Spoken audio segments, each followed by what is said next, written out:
in all those situations will be, we'll build them out enough where it's a pretty detailed environment, so you can run around in first person.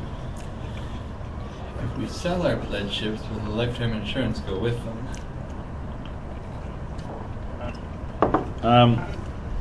Haven't thought so much about that, but I think pretty much yes, that's the idea.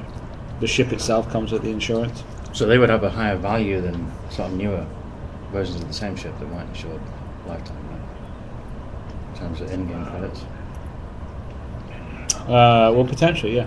Yeah, I mean, I'm not saying it's one way or the other way until we get into when we start balancing it. But the idea is. Well, I mean, don't players decide how much money to change hands when they sell a ship? If we have an internal auction house, yeah. What about throttle patterns? Are they catered for? How about force feedback? Yes, and yes. Force feedback's already working on in the engine, and your rudder pedals and all that will be working. In terms of your expectations for the final size of the game, how many gigabytes are you expecting the install to be? It's too early to say that. The better question is how many gigabytes will be left on your hard drive? Well, I mean, anyway, it's kind of too early until we have all the data in, but I suspect it's not going to be a light client.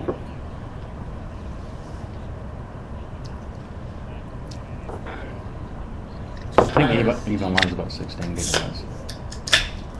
A lot of gigabytes. As an idea. Let's see.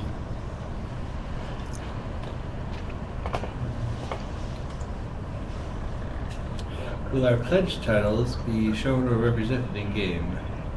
You mean in terms of things like Colonel and Rear Admiral and stuff? I think that you'll definitely be seeing your pledge title in like forums and stuff like that.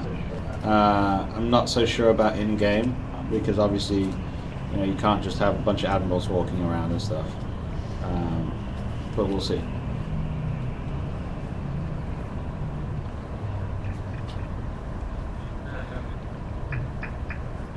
Do you plan on having a Google Plus Circles kind of comm system for players?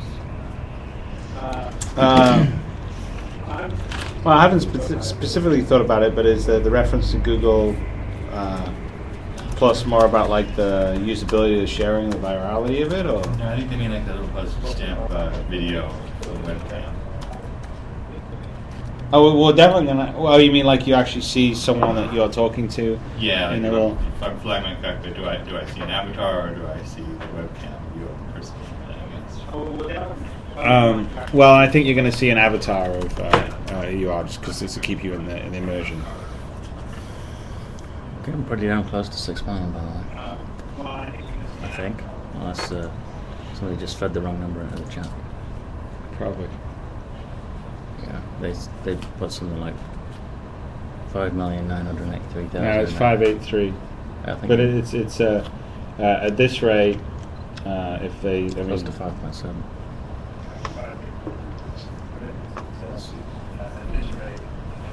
Are there multiple aliens in game? Will any be playable at launch or at a later date?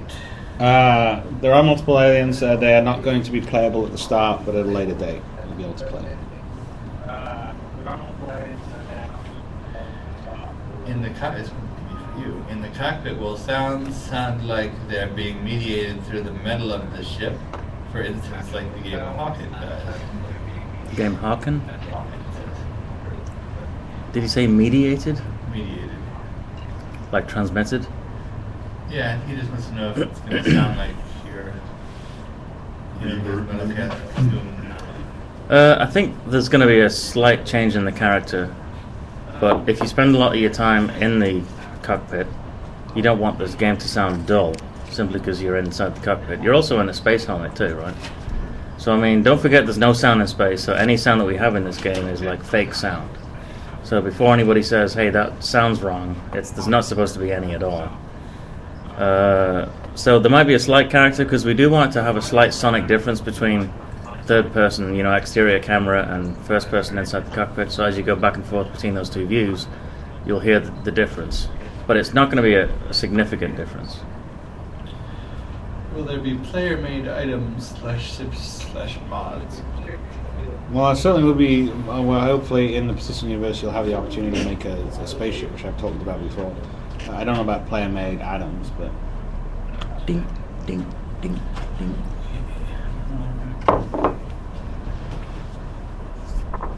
When will we be seeing a tech demo /alpha in the actual engine accessible to players?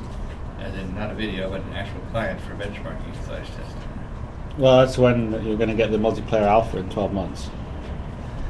Any chance to implement magnetic bombs that will be able to be fitted to ship hulls with the proviso that it's done by EVA? Done by EVA. He wants to get in the spacesuit, get out of the ship, and attach a bomb to another player. Well, that'd be cool. We're going to let you get out of the spaceship, so I'm not necessarily against it at all. I mean, the system will handle it.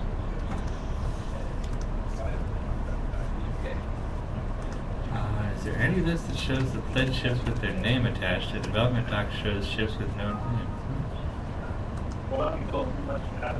It lists the names. Yeah, listen to the names. Maybe he wants to talk about art.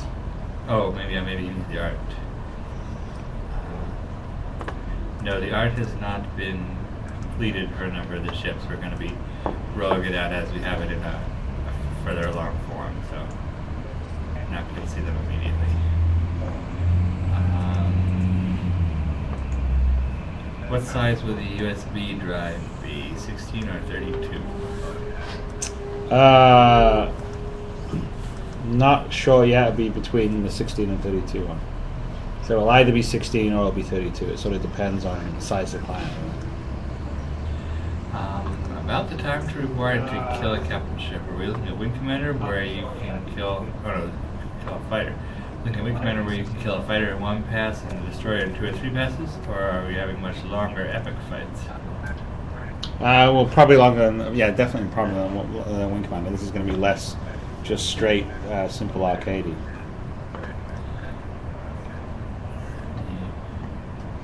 Are there aliens? Can you explain how in-depth the player bounty system will be? Will players be able to pay and reward credits for a bounty hunter on another player? Yes. Can we know a little more about the first-person combat mechanics of boarding enemy ships? FPS mode? Well, I mean,